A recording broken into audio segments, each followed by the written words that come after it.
I come from a family that is very science oriented. A 2 years master's program where I actually learned how our vaccine is made.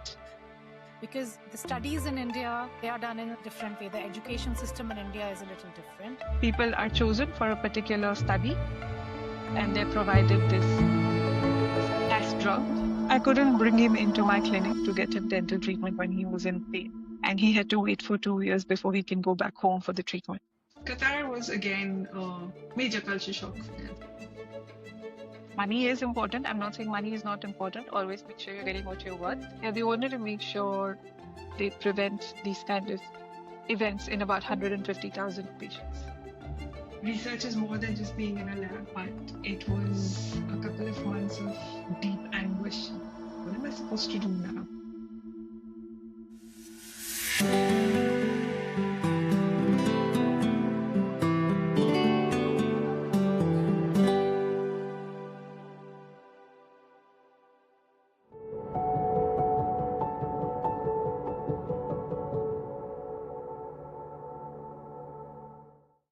Hi, Kavya.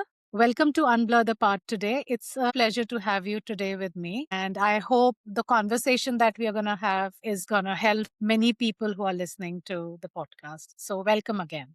Thank you. Thank you for having me on your podcast. It's a real pleasure. Lovely, lovely.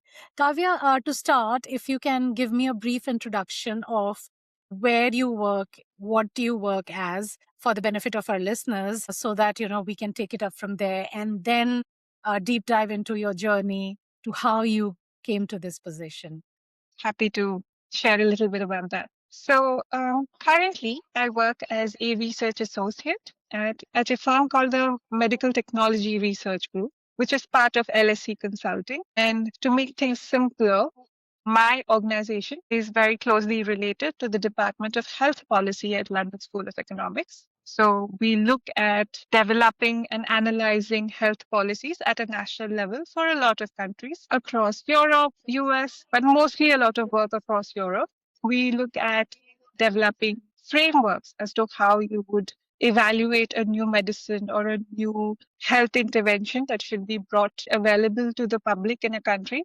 We help develop frameworks to evaluate that, whether a country like, say, the UK should actually pay money for such a thing and make it available to the people. So we look at whether it's good enough in terms of whether it's effective. And when we say effective, we look at whether it's value for money, whether it will be of help to a lot of people, how many people can actually benefit. And then we look at what are the long-term benefits. So if the health department decides to pay for it now, over the next 5 to 10 years, what kind of gains that would have.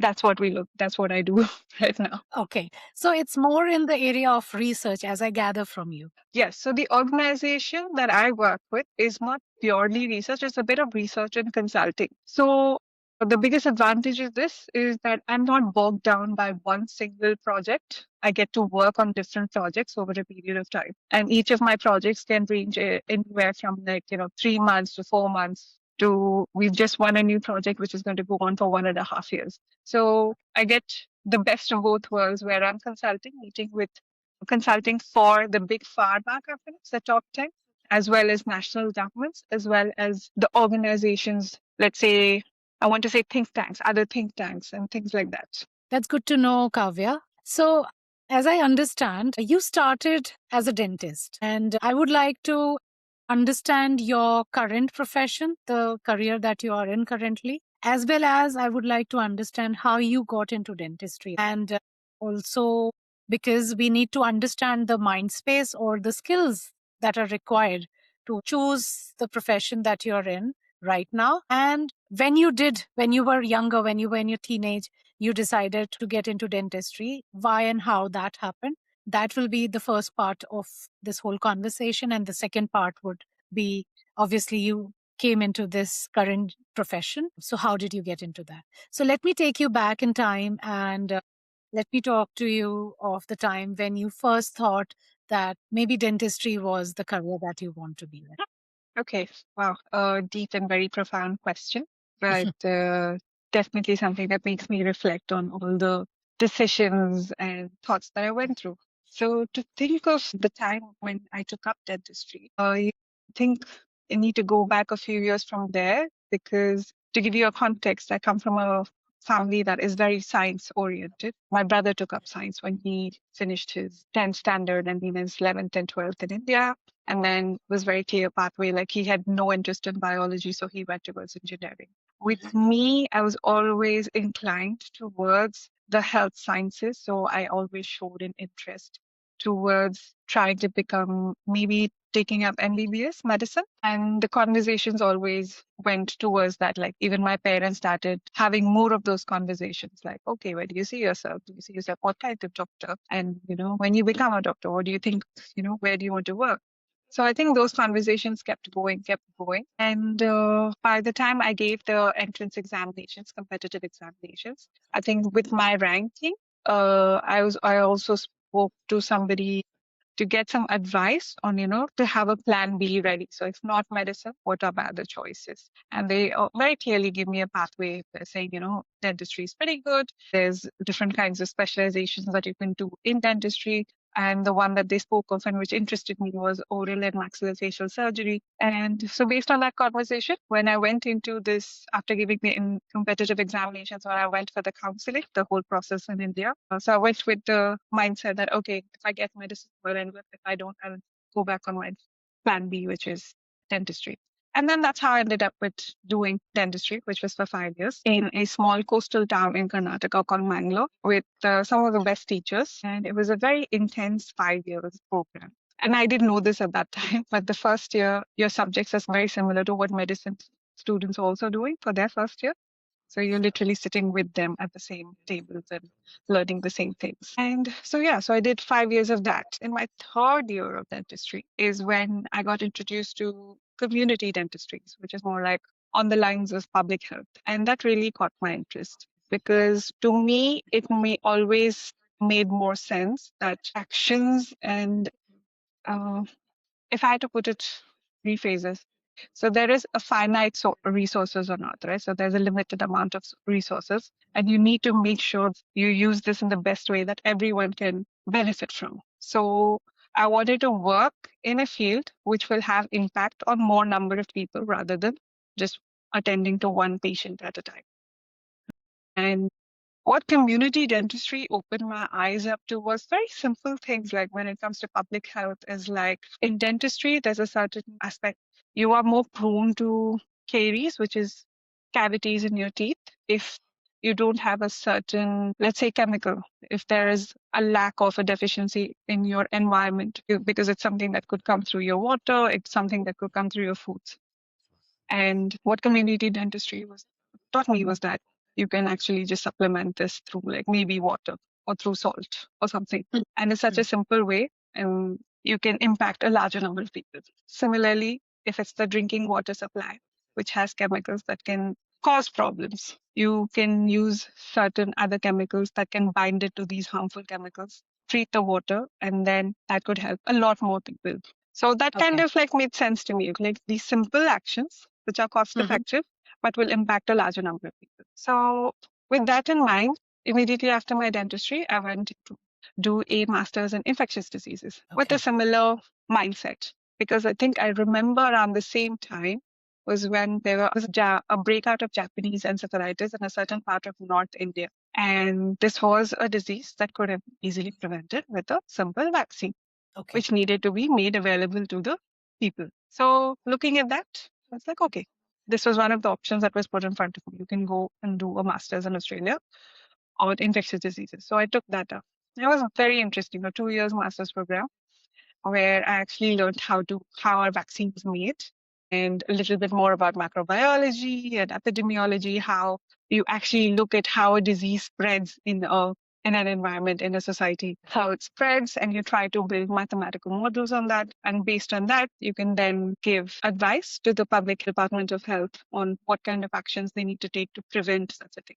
So like I said, with the whole same mindset, simple actions that can impact a larger number of people. And that's what I wanted to do. So I Okay. did the master's, and then in terms of how I reached here, after the master's, it was a whole bunch of decisions and actions that happened. I came back to India and I was working in the pharmaceutical services industry, where I used all the knowledge that I had to develop a database of clinical trials that were happening specific to infectious diseases, just to help with what's happening. Basically, I was building trend reports on, oh, so these are the kind of clinical trials that have been happening, and this is what has been planned in the next couple of years. So this shows that there is an interest of going from looking at how one specific drug is doing into looking at the healthcare seeking behavior of people. So then not just that the drug is working, but are people adhering, are people sticking to a drug regime, which then will make that drug more effective. So I Okay. could see that trend very clearly, which made sense again. Like, it's not just enough that you make medication and medicines accessible to people, but you also need to ensure that it's provided to people in such a way that they are able to adhere to this regime and follow it. So you need Okay. to provide Okay. those conditions as well. So I worked over there for some time. So let me pause you for a bit there, Kavya, and try and understand how did you transition from what you were studying in dentistry to a college in Australia?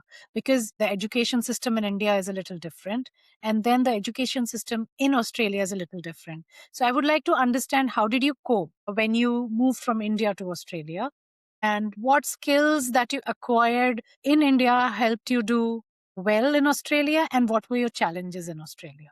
So if you can take me through that. Of course. So, yes, you rightly pointed out the education system in the two countries is very, very vastly different. What I made use of in Australia is the orientation week, where they actually walk you through all the amenities and facilities that are available to you, the support systems, and provide you with a mentor. I wouldn't say an academic mentor, to be more clear. An academic mentor provide you lots of platforms where you can get help from. And when I say get help from, it's to understand what they're expecting when then they're asking you to do assignments and how to go about it. And when they say, a simple example of when they say they want you to critically analyze something, they also provided an entire slide deck on what critical analysis is or critical thinking is. And they Okay. broke it down to as simple as it can be so that you can actually understand what's expected of you. So that was one. Two, I think like what in learning in India, at least during the dentistry period, was working with my teammates, with my classmates. So you're broken down into smaller groups. So you have to really communicate and find ways to work together.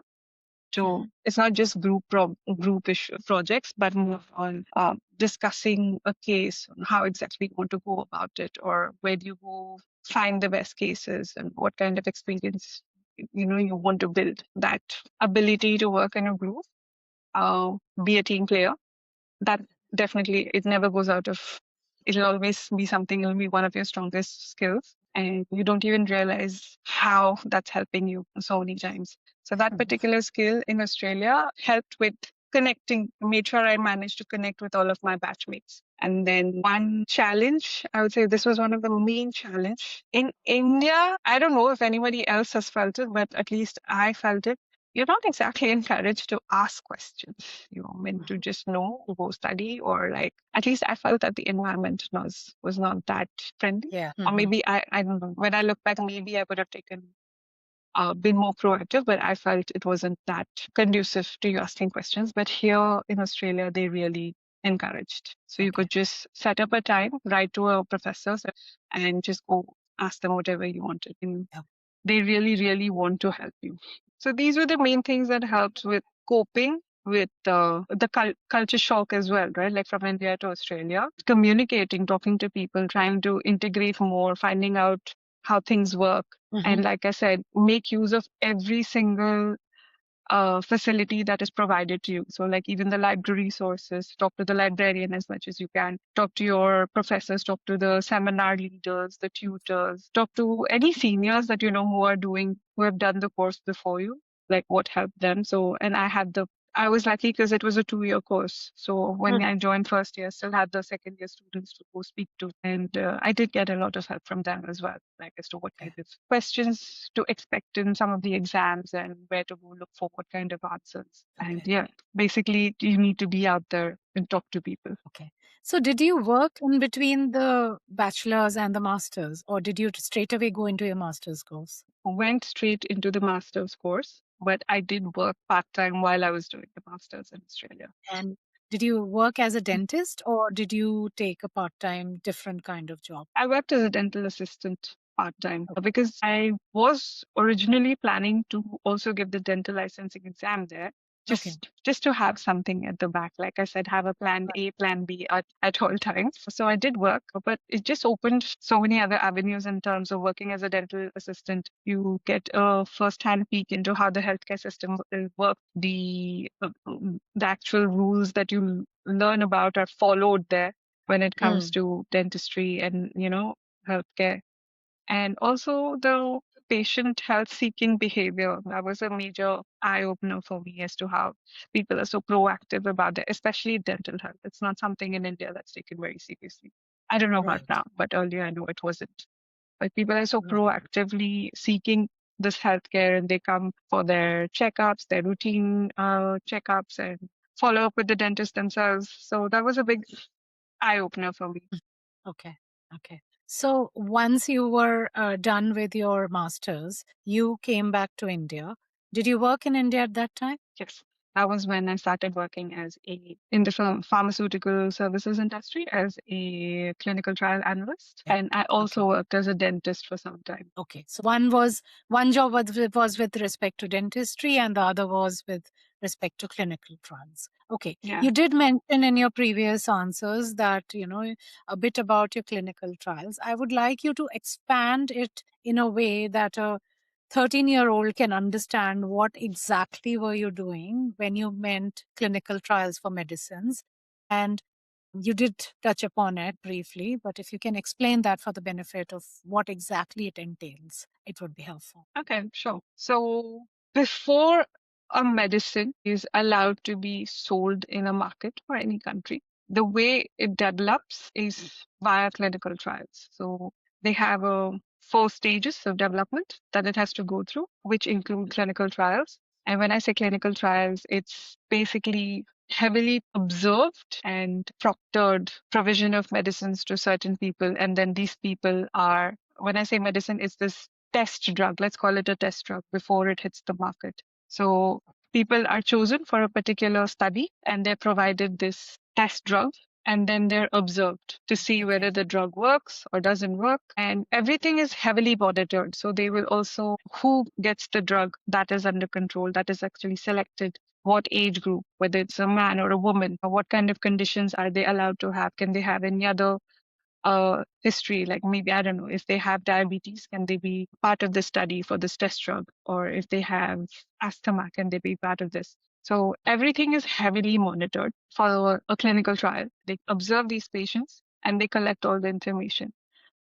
Information is also collected through your blood tests. So they want to see whether the vital signs as well as the blood tests show any changes, because then that becomes your evidence that this particular drug is working or not working. So the kind of work that I was doing when I worked as a in this pharmaceutical services industry as a clinical trial analyst was, I was not working for any one specific pharmaceutical company.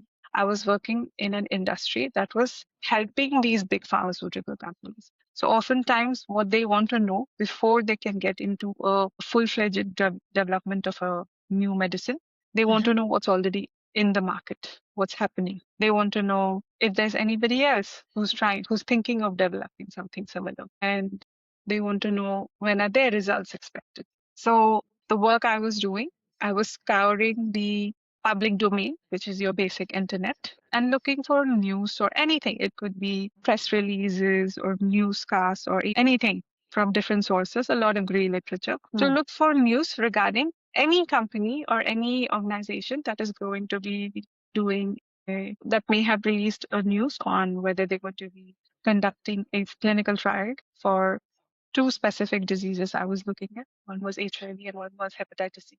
So my job was to look at any new clinical trials that were being conducted regarding pertaining these two diseases and then developing a database. So you make a list of all of them and then develop trend reports to look at what's been changing over the last few years. Has it been the same? Is there a change? And then try to speculate why there might be a change. Okay. So it can get interesting if you like that kind of information. But yeah, that's the gist of what I was doing. Okay. No, thanks for explaining that. What I'm curious about right now is you did your master's in infectious diseases and then you got a job where you were analyzing the release of a medicine before it gets released, you're analyzing that. How are these two things connected? Two parts of the question. And the second part is how did you land this job in India from Australia? In terms of connection, what I would say is that I had a lot of knowledge about the different infectious diseases and how they progress. So, what kind of mechanisms the drugs need to have to mitigate this, to address this. So, that's the kind of knowledge I gained when I was doing the infectious diseases. And then it was easier for me to apply it, especially when I was developing those trend reports to see how the different diseases, what kind of drugs they were in the development. So, whether it was when it's HIV, earlier the drugs that used to be developed were drugs that were attacking a single mechanism, but now it's evolving to attack a single drug or a combination of drugs that can attack two or three different mechanisms as to how that virus works. So like it was easier for me to grasp that information and then develop some of those reports. So that's how I find the connection. And also with the masters, I think you develop an analytical bent of mind. So you tend to look at data in a different way. You tend to look at information in a different way. And that kind of helped over here. And what was the second part of the question? How did you land your job?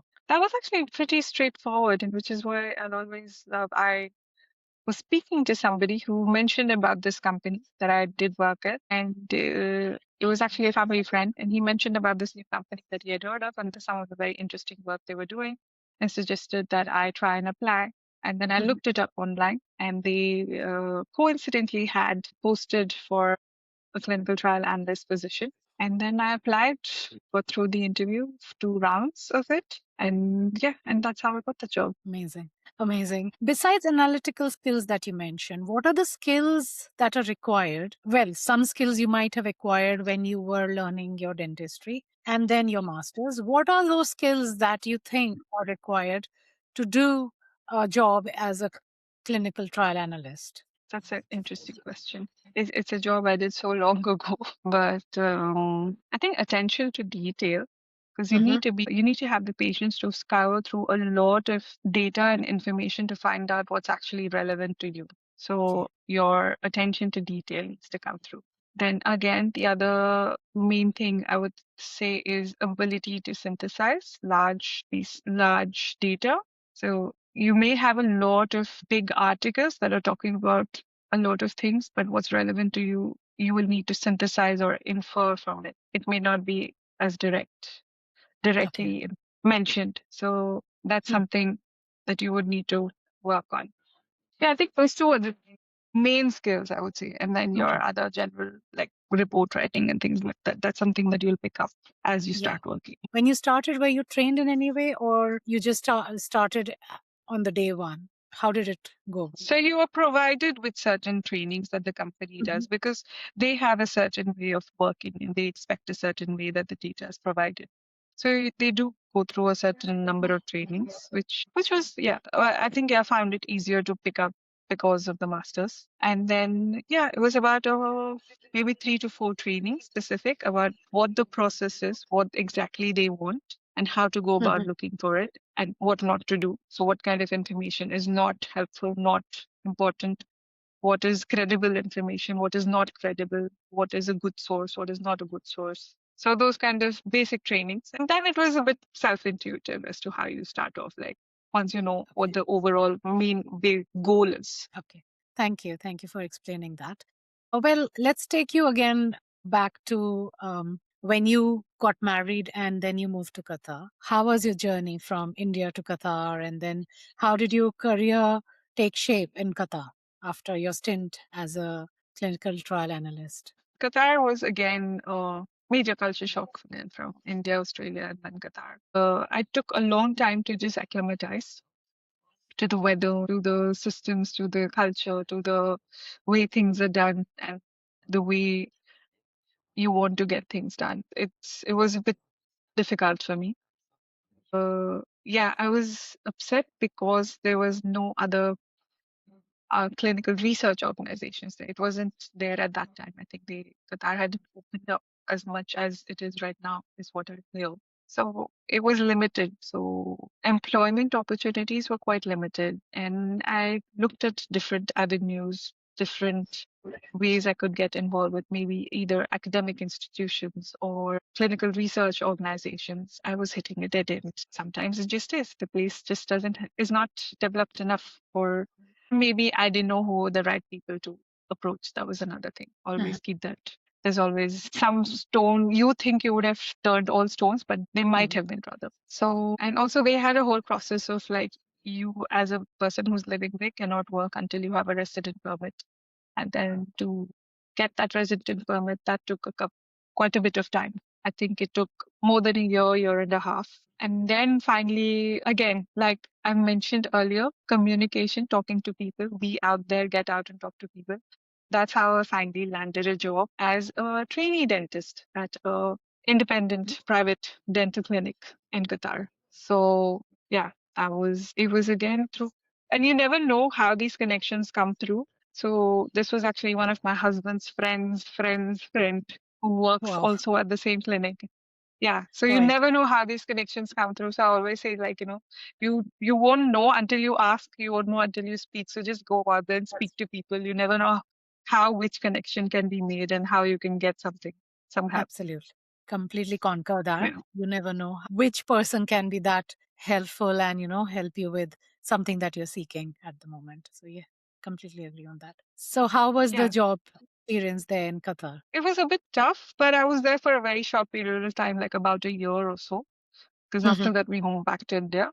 But again, it was a very different healthcare system. The clinic that I worked at was the clinic that used to serve the, let's say, the higher upper classes of the society. So it was very different with their healthcare seeking behaviors and also what they were seeking for. So it was a lot of aesthetics, not just Okay. like, so, and these people had money, so they could spend to have the Yeah. best of the best done. But Right. then Qatar was also one of those countries where it has what more than 80% expat population from countries like India, Pakistan, and other African countries. And these are the people who are working as what labor. A lot of them are working in the labor class. People like my driver, who used to be a driver from Kerala.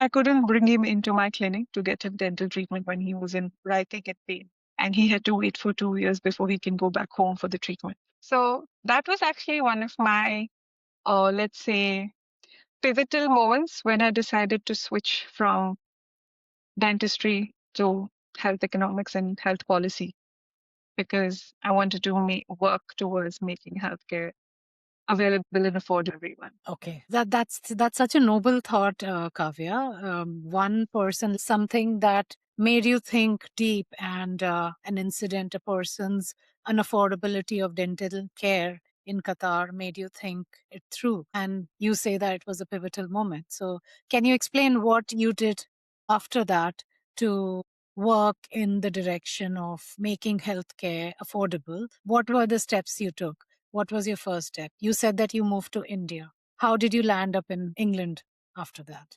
Yeah, so I moved to India along, both of us, my husband and I, we both moved back home. And my husband was actually coming to the UK to study, to do an MBA.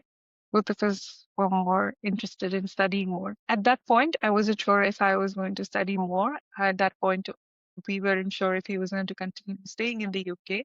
We were also not sure if I was going to join him in the UK at some point.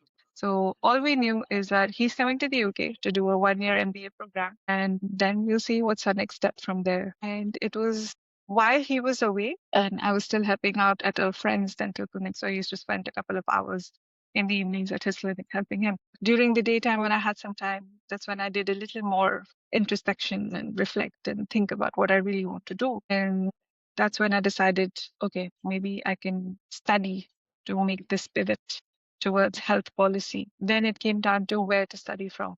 And that was an easy decision because my husband was already in the UK. So I was like, okay, it's hands down, it's going to be UK. No other place was on the list either.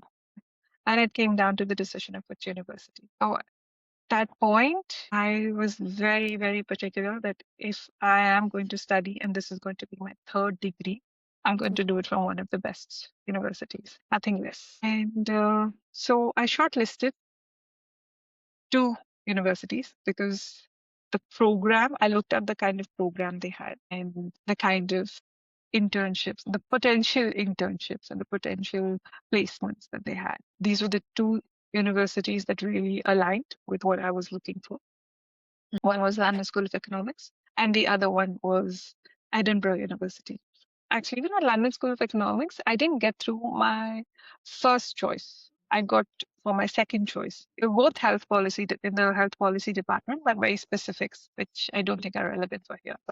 I got through to my second choice, which was good enough, I felt. And I took that up. And then I came here 2019 to start my master's. I completed in 2020 September. Yeah, and we've been here since then. Amazing. And what was the master's degree called? It's called Global Health Policy. Okay. Okay.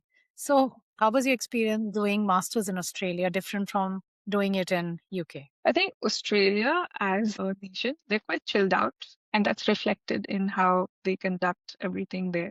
So I studied in Australia in a university called University of Western Australia.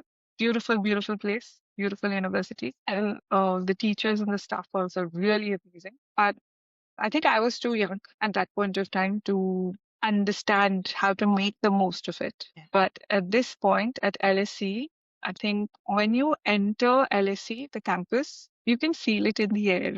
There's so much happening. There's so much excitement. The whole crowd, and you're surrounded. Every other place, everywhere you turn around, there's a very interesting conversation going on, and it's amazing. And you're surrounded by the best, and you can feel it in the air. And I'm not saying that UWA was it, but it's just that the way the university was located by the river, the university campus had like a lot of parakeets and peacocks. It was a lot more relaxed, which is also good. I think you need that in a very nice learning environment. LSE provides you a lot of opportunity to like network with the best, like, talk to the best people. And it's a bit inexplicable to me. Like even sometimes I still feel like I can't believe I got through LSE and I can't believe I'm working there. It's just such an amazing place, and I get to work with some of the best people. So Wow, that must be an experience. I mean, studying there and then working there, it definitely must be an experience for sure. Yeah. So after you passed your master's degree in 2020, what was your next move? How did you traverse and made use of the degrees that you have into your, of course, you landed up in this current job. But what was the journey like? if you remember, 2020 was the fateful year of the pandemic. No one can forget that. Yes. So yeah, I had the privilege of graduating in the midst of the pandemic when all the hiring had frozen, literally every bit of hiring. I was very upset. I was like, this was not the plan. This is not going according to plan. How could this happen to me? Yeah. And there were a number of organizations that I had targeted for internships and immediate placements and things like that. And everyone had shut down, understandably so. But it was a couple of months of deep anguish. I'm like, what am I supposed to do now? And I keep coming back to this again and again. It's all about the communication, the reach out to people. So I changed my strategy. I said, okay, if I can't apply for any of the long-term full-time jobs, I'm going to start looking for short-term gigs or any consultancies, any projects that I could help on as an analyst. How do I do that? What are the organizations I'm interested in? So I listed out the organizations that I'm interested in.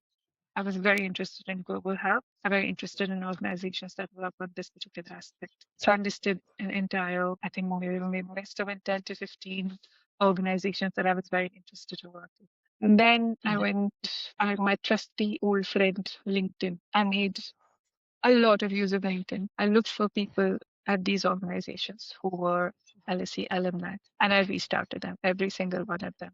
I'm your alumni, and I'm just going to be graduating in a couple of months or weeks or whatever. And I'd love to talk to how you got into this role that you're currently at.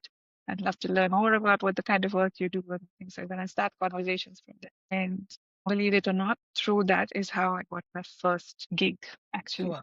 No, actually, before that, I also have to mention I did do a small internship while during my master's at one of the other organizations that's associated with the Department of Health Policy. And I developed a very good rapport with the advisor. And so me and her got along like a house of fire. And she was so Okay. happy with me. She wanted to work with me even after I finished the master's Right. on a grant with the UK government. And then if we had won that grant, we would have then worked together for 3 to 4 months on another project. So we did it the first time, we didn't win it. And then we waited a couple of months, 1 or 2 months, and then November is when we did it again, applied for this UK grant for this project, research project, and then we won it.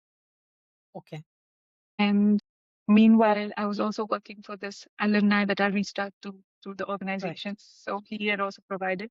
So I was able to do both together around the same. Actually, I finished first his work, and then I was able to do the project that I won with my professor through the UK grant. And then things just started falling in place. So it was like literally like a game of Tetris, because 2020 September, I finished the master's. Then I think around November and December is when I worked for that alumni for the first time for a little bit of analysis, not a lot. It was just like maybe a couple of hours each day or a couple of hours in a week. That's all. So that was like a start off kind of thing. So he was able to gauge me as well.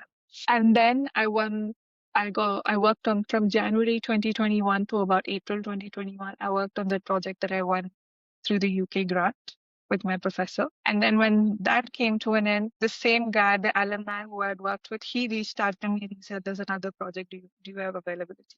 So then for the next 3 to 4 months, I was busy on that. Okay. Yeah. So till about September 2021, I was busy with those projects. And then I had a couple of months where I actually sat down and applied to full-time positions. By that time, I think all the hiring and everything had reopened. And by December 2021, I got. Okay. Okay. So we'll come to that. But before that, I wanted to talk to you about an important aspect. You did your bachelor's in India and then 2 masters in foreign countries. Okay.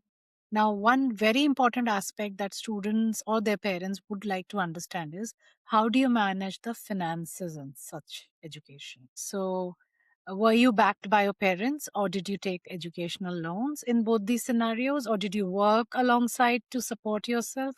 How did it all happen in terms of finances? So with the masters with Australia, yes, I was backed by my parents for both the masters. No doubts there. Highly privileged in that particular aspect. But I did work part-time when I was in Australia, so that additional money was also helping with any additional expenditure or travel or anything. And with LSE, the second masters, I did not want to work because this was just a 1 year program. So sometimes I think you need to weigh the pros and cons. But yes, working would have helped with that additional money. But then I felt whatever additional time I had, I would rather spend it on either going to LSE has a lot of these free lectures where you get to network and meet the best researchers, the people from organizations that you actually want to work at. And I think that has a lot more weightage than working at that particular point of view. So it's about weighing the pros and cons, balancing it out. I felt, and of course, like as I say this, I understand that I was privileged because I had support. I get that. Yeah. No, that's important to clear that yes, there will be people who would probably take loans and all, but in your case, understandably, you had the support. So that's perfectly fine to Yeah, but know. I still made sure like it was limited finances until me and my husband, both of us started working. So we were on a very limited budget, but we made it work. Like I think when there's no other choice, you're just going to find a way to make it work, and it's not so difficult. Absolutely. And the 3 projects that you mentioned, which you did in 2020 and 2021, they were like in policy making. How were they related to the studies that you did? They were extracting some aspects from your education, or it was completely different? How was the correlation? I think the correlation would be more to do with the actual skills, so like qualitative research skills, which you would pick up as you're during masters. You have to go through a lot of papers, read a lot of research papers, find out what's important, and try to be able to synthesize it down to your three main points. And that's one of a big skill that you pick up while you're doing these masters courses. Right. The projects that I worked on, finally, like for the UK grant one, I was leading all the qualitative data collection. So I had to conduct over 90 interviews with stakeholders and industry experts in a period of 3 months, collect the main data, and then present it at the end of 3 months. Right. So I think that ability on how to collect that data, and then qualitative research as such itself, like to know when to push more, when to probe more, what exactly you need out of it, and then how to snowball from it. And then it also comes down to knowing when to pivot during your interviews. That all comes down from the knowledge that you would have gained in these masters. So Right. be it policy making, like, okay, so you've mentioned about a specific aspect that you're working on, but I've read about this policy that was implemented in this country. What are your thoughts on that? So that kind of conversation helps. Okay. So once you're done with these 3 projects, what was the next step? Like you said, you got your first full-time job. Now, what was this job about? Can you explain it? Yeah, sure. I started looking around for full-time jobs, and my first priority was to work in policy making. So I was targeting a lot of NHS policy organization and policy positions. But I kept my radar open and broad as always. I always try to have a plan B and plan C. So I looked at some of my friends were working in the field of market access, which is what I mentioned earlier about once a drug gets developed, it's about the process of how that drug is then made available in a particular country, especially when you think of countries in the Europe where they have this entire system of reimbursement. This basically means that the country government will pay for a medicine and then make it available to the population.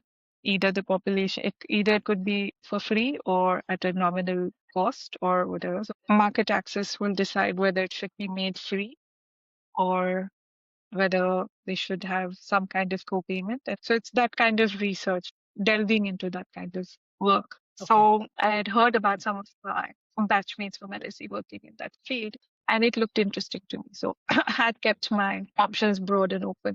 And I applied to a job as a senior analyst in the market access department at a private firm called Research Partnership. And this was based in Putney. And yeah, went through about 3 rounds of interviews.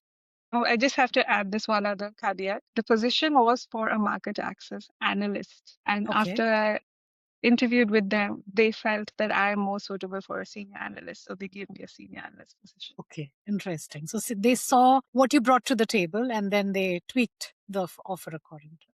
Amazing. Yeah. So when you got into this full-time job, what was your first few days like? Like, how did you feel in terms of, you definitely did a lot of, projects and work, and you had a lot of experiences, but this was something that you stayed for a while, right? Couple of years into this job. How did Yeah, about a year.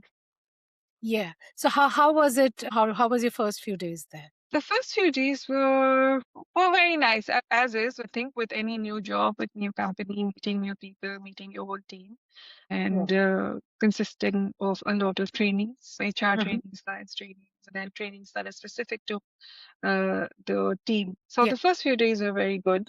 I Yeah. mean, I have no complaints, and everyone Right. was very supportive, including the director and the rest of the team. And yeah, I mean, it the work was still new for me, I'll say. I think the skills were there, but it was still new in the sense for me to understand the whole the regulatory systems and then the uh, health technology assessment systems in each of these countries. So that was still new. So Yeah. there was a bit of a learning curve, which I had to go back and gain more Right. knowledge. Go back as in like read more. Okay. So how did you, like, how did your day look like is what I wanted to ask.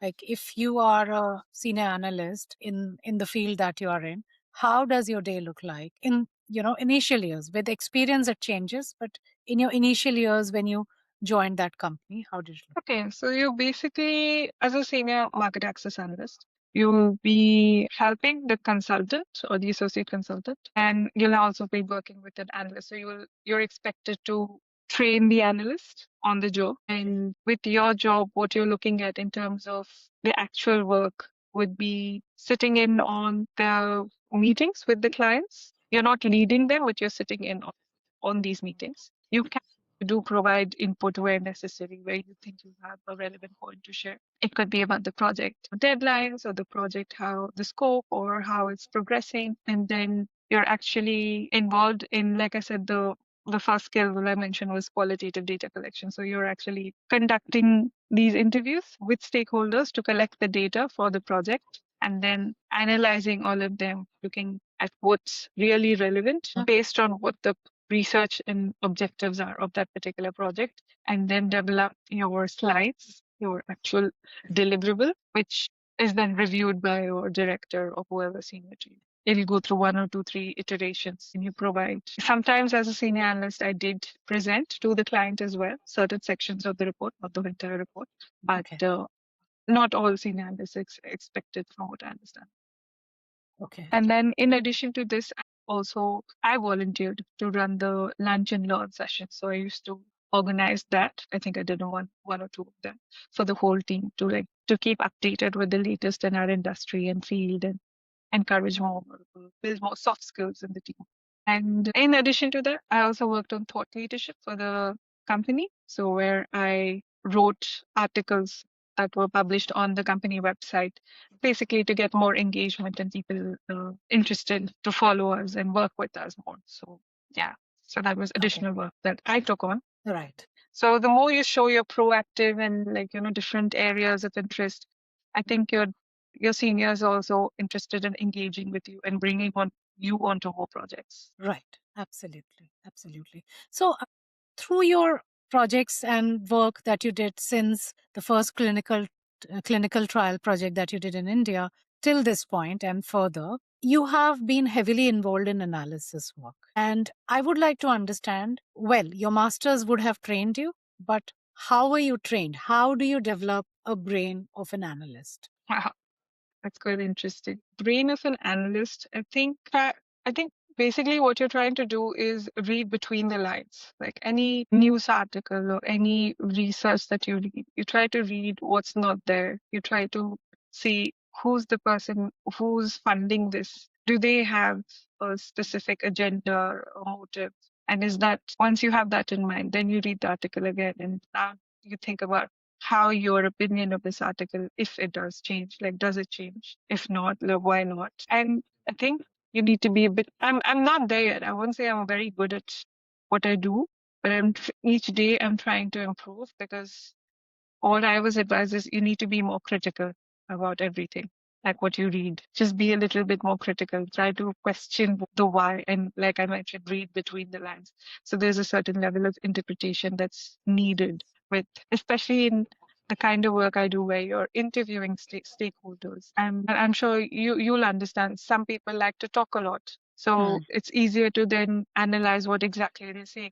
But then some people are very curt, very direct, and very like two-line answers. So then a lot more interpretation comes through that. But then the real trick is you would have conducted 50 interviews. And then now you have to synthesize the findings from there. And I think all I can say is that just comes with practice. Like you have to start somewhere and then keep going at it. But read between the lines and question everything. Yes. And when you talk about stakeholders and interviewing the stakeholders, give me one example to explain how does one project look like which you must have worked on to understand it better. I mean, at a top level, I do understand what you're saying, but we can just synthesize it a bit more to understand better. Yeah, okay, that's not a problem. So let's say, take for example, I worked on a project while I was at research partnership for a big pharma client who were trying to launch a new drug of this, an infectious disease drug, let's say,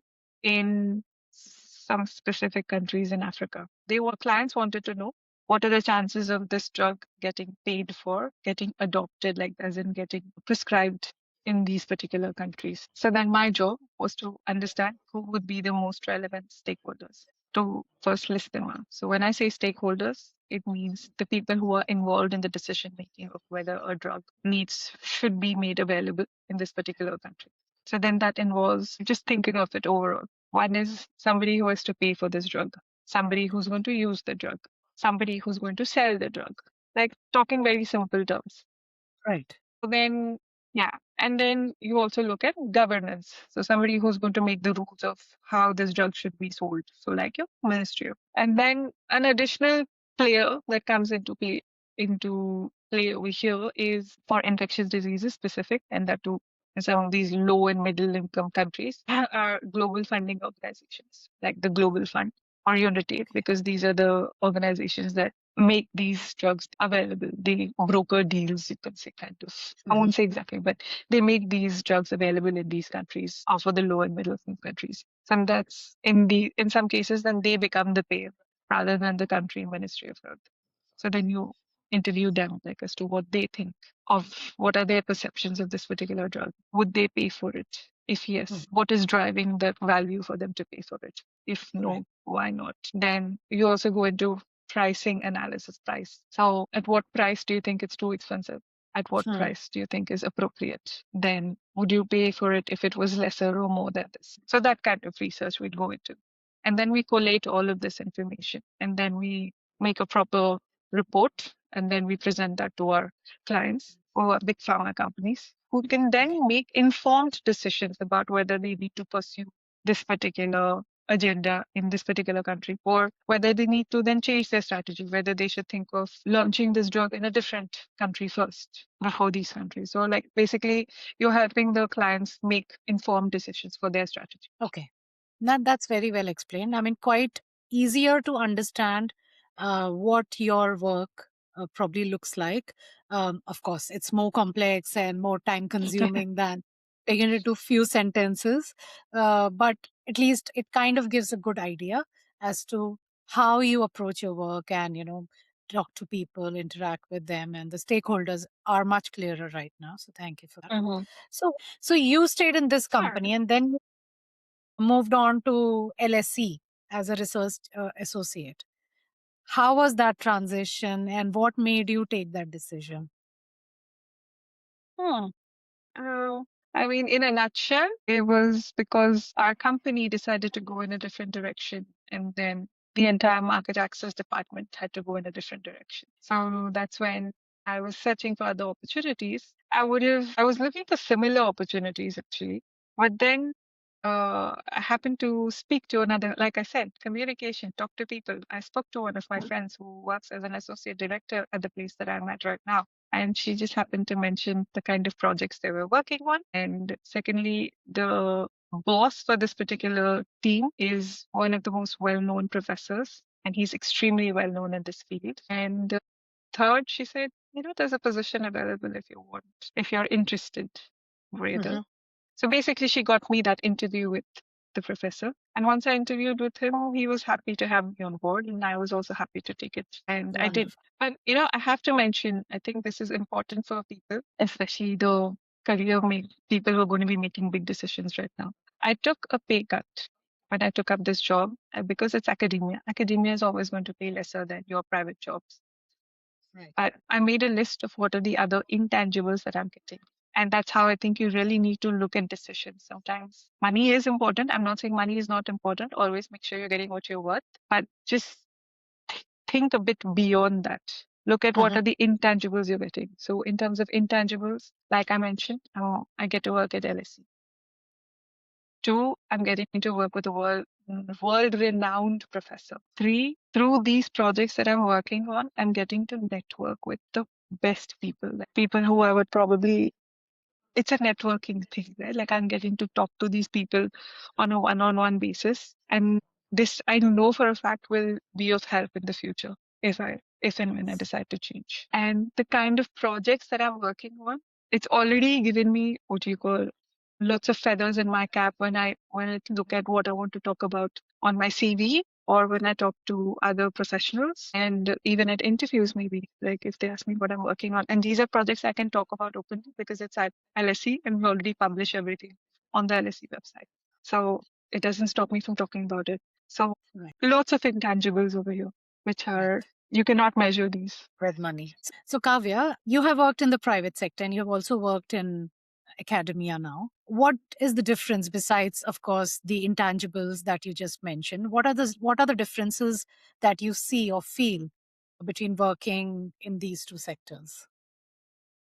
I think in academia, I've seen a lot more flexibility in terms of work timing and when you choose to work. So basically, I can choose when to work as long as I'm there for the meetings and I get the work done by the deadlines. You can Yeah. choose where you work and how you work, where you work from and how you work. And the biggest example of that is how the team is quite spread out. We have one associate director working out of Portugal, another senior researcher working out of Chile, and the remaining team who's in UK, they're also quite spread out. So our director is not very concerned about us coming into the office per se. Secondly, the one advantage a private sector would have is they have a very clear development pathway, right? So yes, it's a structured development pathway. You'll have a mentor and you will have trainings that will be, I think, more tailored to you and your skills. But in academia, it's about you making the most of everything. So you need to really push yourself. You need to be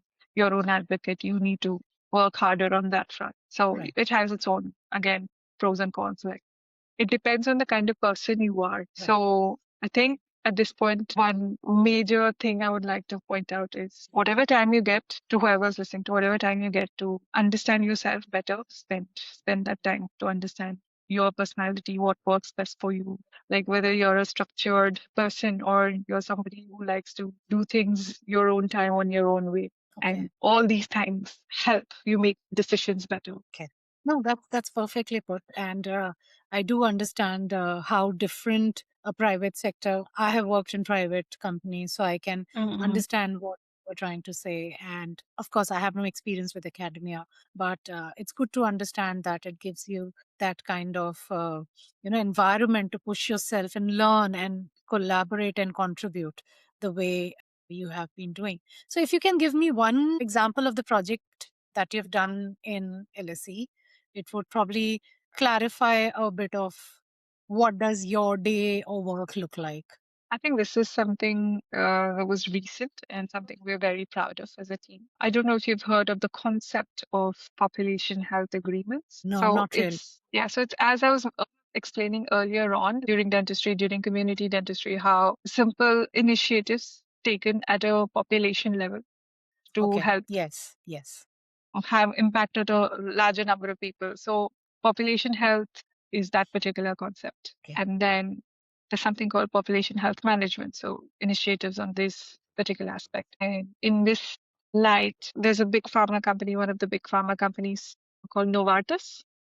Mm-hmm. They actually got into an agreement with the UK government, NHS England, in 2021. And it's one of the first population health agreements for UK to make one of their drugs, which reduces cholesterol, a cholesterol lowering drug, a new one available in the primary care, so like at the GPs, for Okay. prevention of any events like cardiovascular events, like a heart attack or stroke and those kind of things. So it's a new drug. So the agreement was that Novartis will make this available to NHS England, who will then provide it in the primary care for 3 years at a particular price.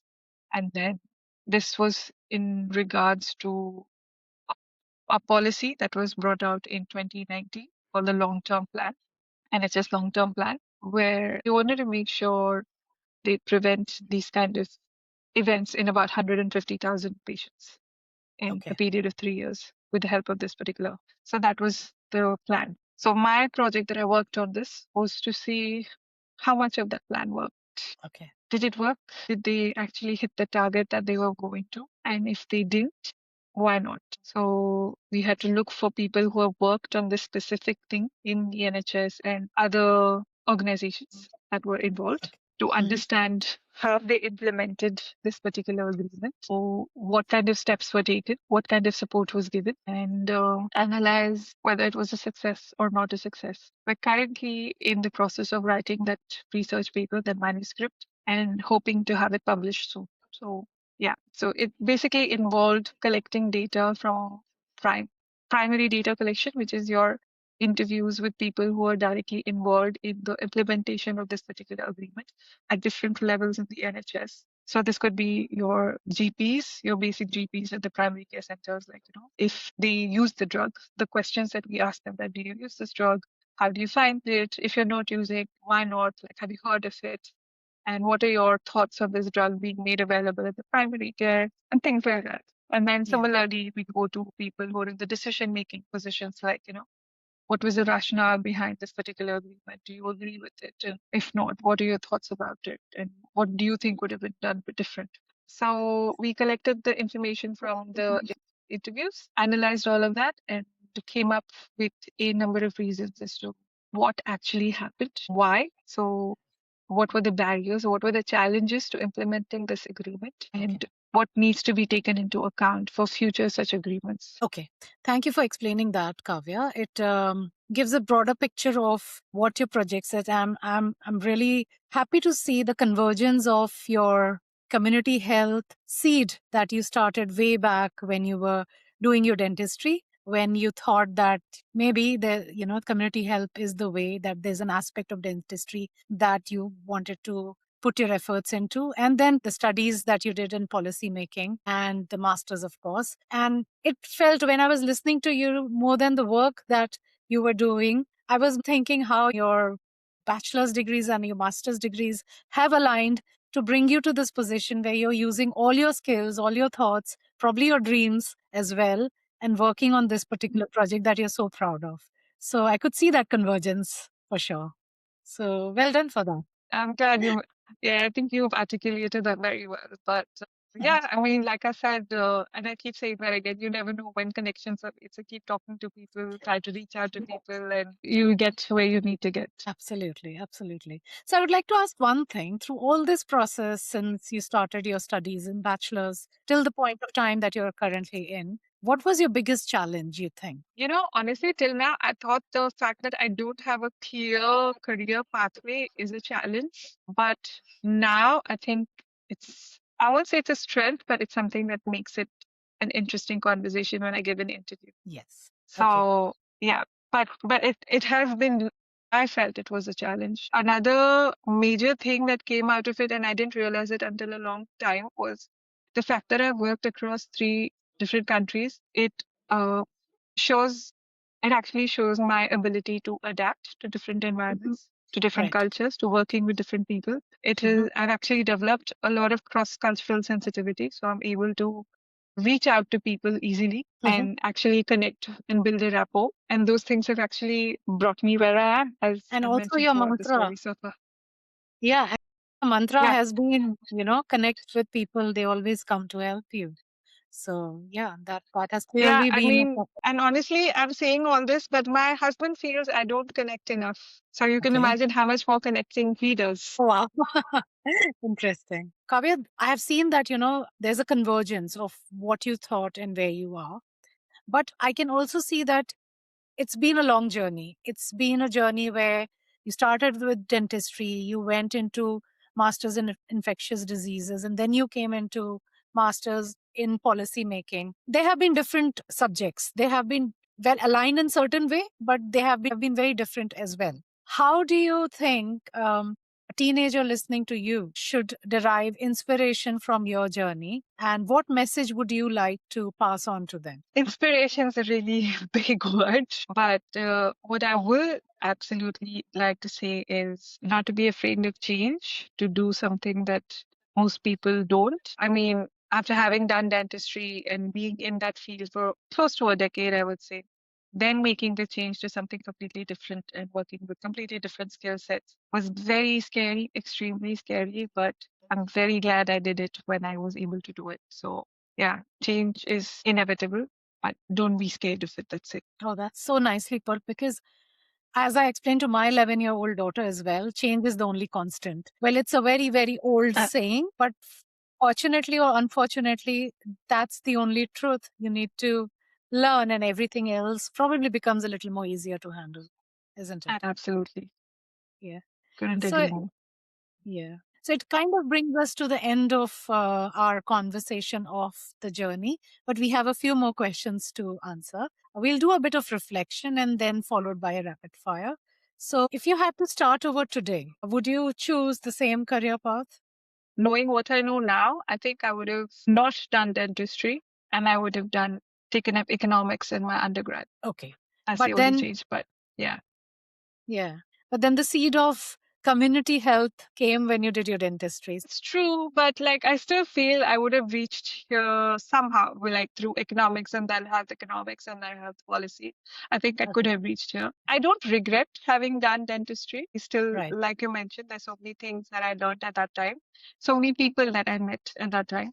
So I'll Yeah. always be grateful for that. But if Right. I did have to start over, probably would have taken up econ in undergrad. Okay. And what would you tell your 20-year-old self? Ask more questions and make a plan for everything, no matter how small, or make a plan as in if plan it to as much detail as possible is what I would say. It's not just the superficial, not the overall getting a gist of things, but Mhm. plan it to the extent that, okay, so if this is what I want to do. To get there, I need to have this particular skill set, this particular degree, and these are the people I need to speak to, and then break it down further. If these are the skills I need, how do I develop those? Where do I go? Who do I talk to? How do I develop those? And then also try to make it as detailed a plan as possible. But yeah, those are the two things I think I would tell myself: like ask some questions and make plans, make very detailed plans. And do you have any burnouts while you are in a job of research and analysis? Do you have any mental burnouts or periods of overwhelm? Do you have that? I haven't been working so long in this particular field for me to actually have a burnout. And Okay. secondly, one of the major advantages in the field that I work is, like I said, I stick to small projects. So I work Hmm. on a project for 3 to 4 months, and I work on more than one project at the same time. So yes, I do have periods where I get stuck, but I have the ability to then, okay, I'll switch from this project to move to another project and then focus on that and then come back to this later.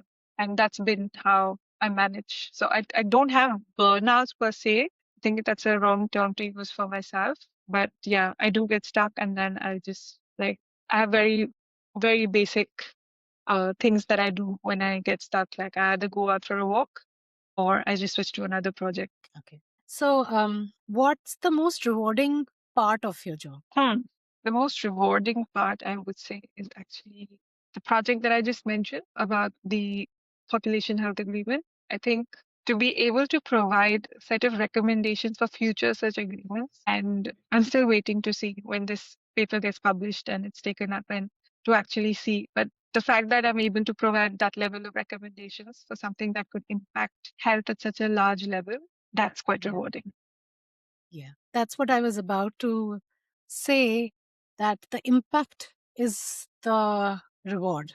If you're able to create a bit of impact in whichever sector, in your case, the health sector, that Yeah. is the reward. Yeah, Thank you. and like like this was one example that I'd given you, but one of my other key areas of interest is something called the antimicrobial resistance, where antibiotics are becoming resistant to a lot of bugs. And I actually wrote a paper on that when I was at research partnership of a small article, which was then published on my in a magazine and as well as on my company website. And Wow. that article was actually picked up and quoted by someone from a very big think tank in Switzerland.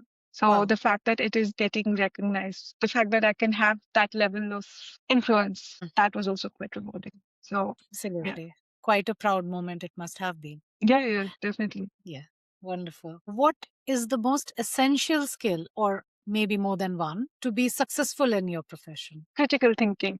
I think that Hmm. would be the most important one, critical thinking and ability to synthesize your thoughts after going through a large amount of data, like reading a lot. Yeah, I think these are the main things. As I mentioned, I think I alluded to that also. I mentioned earlier, like reading between the lines, a certain level Yeah. of interpretation with what people are saying. Don't just take it at the face value. Try to see what's behind the text and then contextualize it in the broader environment. Right. Those are the main skills. Amazing. How do you maintain a work-life balance, or is that an issue at all? It can be an issue because there are times when you're working on multiple projects and with competing priorities, you do end up spending more time than you did. I've just developed this over the years where when it's five, one is try to understand when you work best. So when are you most productive? I'm most productive in the mornings till about late afternoons. And then beyond 5 p.m., I'm not productive. So I'm not doing adding any value to any of the work. So I don't work after 5 p.m. If needed, I take a break at 5, come work me, and I'll come back to it after 7 or 8 p.m. for a couple of Okay. hours. But at 5 p.m., I put shut it down. And on most days, I shut down the laptop, like physically shut down the laptop, close it, and then go out of this room.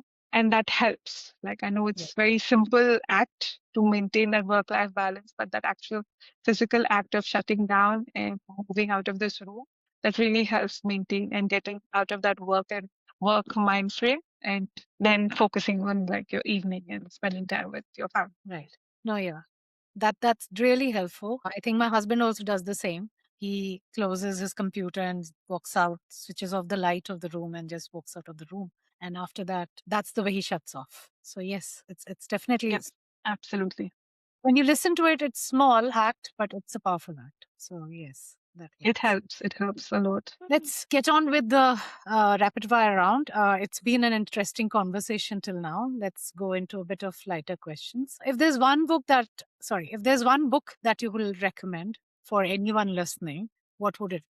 I think was it. I'm trying to remember the name. I think it's Akio Morita, the Sony founder. His biography. That was quite an interesting read. I read it much earlier on, and a good story of resilience, I would say. So I would highly recommend that. But this is like an all-time thing. But I'm currently, I haven't started yet. I've just got the book. I got the book about the chip wars by Chris Miller, I think, or Alex Miller. Okay. And it's talks about how fragile the supply chain and the whole system and the whole world is right now. Oh, It seems very interesting. Okay, maybe not so relevant for a 13-year-old, but Akio Morita and the founder of Sony. It was a okay. biography on him. And that's a very interesting book.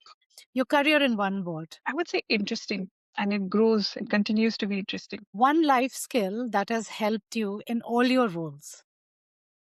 I want to say communication. And networking, like you've pointed out many times. Communication, networking, and honesty. Try to be as honest as possible. People really, it's a very underrated thing, I feel. I But agree. yeah, as Yeah. honest as you can be, and people will definitely try and help. And it's a circle, right? So whenever I get the opportunity to help others, whenever some people have approached me, I make sure I pass it on. Perfect. What's your guilty pleasure after a long day? I really like listening to new music. I look for and listen to new music and go out for a walk. So Okay. currently I'm listening to a lot of French music. Yeah, that's my guilty pleasure. At the end of the day, I really like to get out of the house. Like I mentioned, there's lots of fresh green spaces. So I Yeah. like to be around green. Okay. Any recommendation on the French music? French music, I'm right now exploring an artist called, I don't know how it's pronounced. I think it's Indila. Okay. And some of her songs, like they're Ah, just really nice and melodious. So lovely. Lovely. Quote or mantra that you live by. there's actually two. One of what you said, which was change is inevitable. Change is the only constant. The other one is Mhm. from the book I mentioned earlier, the Akio Horita. Don't be afraid to fail. Just make sure you don't do it twice. That's it. That's what he Yeah, mentioned that's in it. the book. Well, it's intuitive, but many people don't understand when it happens with them. So, yes, it's a Hmm. constant that you need to have that fail only once. If you do it again, it's not worth it. Yes, I get it. Exactly. Advice to anyone considering a career like yours. It's a very interesting line of work. If you really want to have an impact and like reading a lot and talking to people. Like I said, like my work has involved a lot of talking. And I still, even with like when I say primary data collection, interviewing people is just a lot of talking. So it's a lot of fun. Why did you like talking to a lot of people? Okay, lovely. And one myth about the profession that you'd like to bust. think research analysts, I don't know if it's a myth, but like when you hear the word research analyst, I think the thing that comes to your mind is someone in a lab coat in a lab. Okay. And I do no such thing. I haven't stepped into a lab. It's, yeah, I think research is more than just being in a lab. It's like I mentioned, talking to people and then actually talking to decision makers most precisely. And it's very vast. Research is very wide. So learn more about the kind of work it is before you actually jump into it. Okay.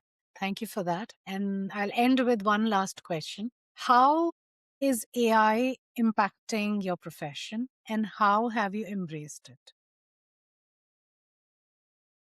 Uh, AI is a tool, so I make use of the tool. It's certainly helping us gather a lot of our data much faster, but it's still not at a point where it is fully relied upon. So, yes, we do collect the data using AI, but then we need to spend quite a bit of time actually fact checking every single thing. It's AI is at a point where it's still not there yet. So, in Yeah. the future, it may have more of an impact, but I feel uh, the human touch will always be required in terms of what you do with the data. AI will only provide you with the data. It's ultimately you as a human who should know what to do with the data and how to use it. Okay. So always try to keep that in mind, and that is what is going to set you apart. Absolutely. So it was such a pleasure talking to you, Kavya, today. This is the end of our conversation today. And I hope in one of the future conversations, when I would request you to return, maybe we'll discuss more in depth about your profession to bring it to our listeners and know what a life of a research analyst looks like. It was such a pleasure. It's a very different field from my field. And the people I generally interact with. So there were a lot of revelations, a lot of things I had to ask you to understand it better. So thank you again for agreeing to be here and discussing your profession and career with me. Absolute pleasure, Lakshmi. Thank you for having me. It's been a good couple of hours just going back through my journey and understanding why I did what I did. So thank you for that opportunity. You don't get to do that very often. Thank you. That was so inspiring. Kavya's journey is not just about changing careers, it's about making deliberate introspection and decisions at each stage, even when the path wasn't fully clear.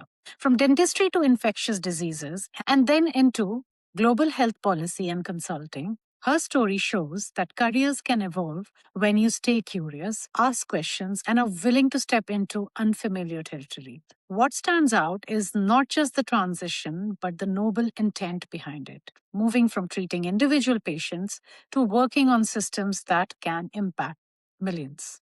If there's one takeaway, it is this: you don't need to have everything figured out at the start. What matters is how you make decisions along the way. Thank you for listening to Unblur the Path.